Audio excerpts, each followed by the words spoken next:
कळन त्यांना आंदोलन भरकटलंय का काय झालंय, त्यांना कळन काय भरकटलं. मराठा समाजाला ओबीसीतून आरक्षण द्या. 1884चं सरकारी नोंदी महत्त्वाच्या का विखे साहेब, का 1990ला दिलेलं बिना नोंदीचं दिलेलं आरक्षण महत्त्वाचं? जरा उत्तर देता का मराठ्याला? विखे साहेब, 1884ला मराठा समाज हा सरकारी नोंदी आहेत कुणबीमध्ये. सातारा संस्थांचं गॅजेट सांगतंय पश्चिम महाराष्ट्रातला मराठा ओबीसीमध्ये. दौंड संस्थान सांगतंय, बेळगावचंही करार सांगतोय, बॉम्बे गव्हर्नमेंटचं गॅजेट सांगतंय मराठा हा कुणबी. आणि आता याच्या पलीकडे सांगतो विखे साहेब, तुम्ही संविधानाच्या पदावर आहेत आणि मंत्री आहेत. जरा 1967ला दिलेलं आरक्षण जरा वाचून बघा. 180 जाती आहेत, त्याच्यामध्ये कुणबी आणि कुणबी आणि मराठा एकच आहे.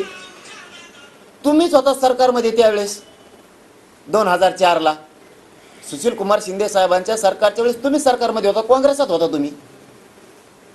जरा त्यावेळेस मराठा आणि कुणबी एकच आहे हा कायदा केला होता. काय चुकीचं बोलतो मी? महाराष्ट्रातला सगळा मराठा हा कुणबी. काय चुकीचं बोलतो? कायद्याला धरून बोलतोय, नियमात धरून बोलतोय आणि 10 महिन्यापासून हेच बोलतोय. काय भरकटलं तुम्हाला? हे नाही दिसलं भरकटलेलं? आले तलवारी काढा म्हणतात मराठ्यावर. कोणतं तरी मराठ्याचं पोरग असं ना, तुमच्या बंगल्यात नाही यायची तलवार, पण गोरगरिबाच्या इकडं तुमच्या मतदारसंघात तुमच्या जिल्ह्यात कोणत्या तरी मराठ्याला तुमचा गरीब एखादा पाहुणा असेल त्याच्या मानेवर तर तलवार पडेल ना छगन भुजबळची.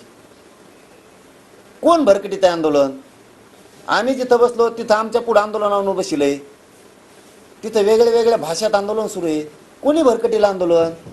जाती कोण बोलायला शिका ना. खरं खरं कधीतरी तुम्ही ज्येष्ठ नेते, तुमच्या वडिलाचं योगदान आहे, थोडंसं कधीतरी मराठ्याच्या लेकराच्या बाजूने बोलायला शिका आणि खरं खरं बोलायचं शिका जरा थोडं. काय वेळ आली जातीवर? तुमच्या आसपासचे सगळे ओबीसीचे नेते मराठ्यांच्या विरोधात यायला लागलेत. तुमच्या नगर जिल्ह्यातले सुद्धा ओबीसीचे आमदार, माझे आमदार सुद्धा इकडे येऊन बोंबलायला लागले. ते नाही का भरकटलेले दिसत? जरा मराठ्यांचे लोक मराठ्यांवरतीच आरोप करायचं बंद करा. तुमच्यामुळं जात मरण एखादीशी वाशाने वेळेवर. आणखीन हातातून वेळ गेली नाही, मी नाही हटत. तुम्ही साथ दिली तरी हटत नाही मराठ्यांना, नाही दिली तर मराठ्याला ओबीसीतूनच आरक्षण देणार.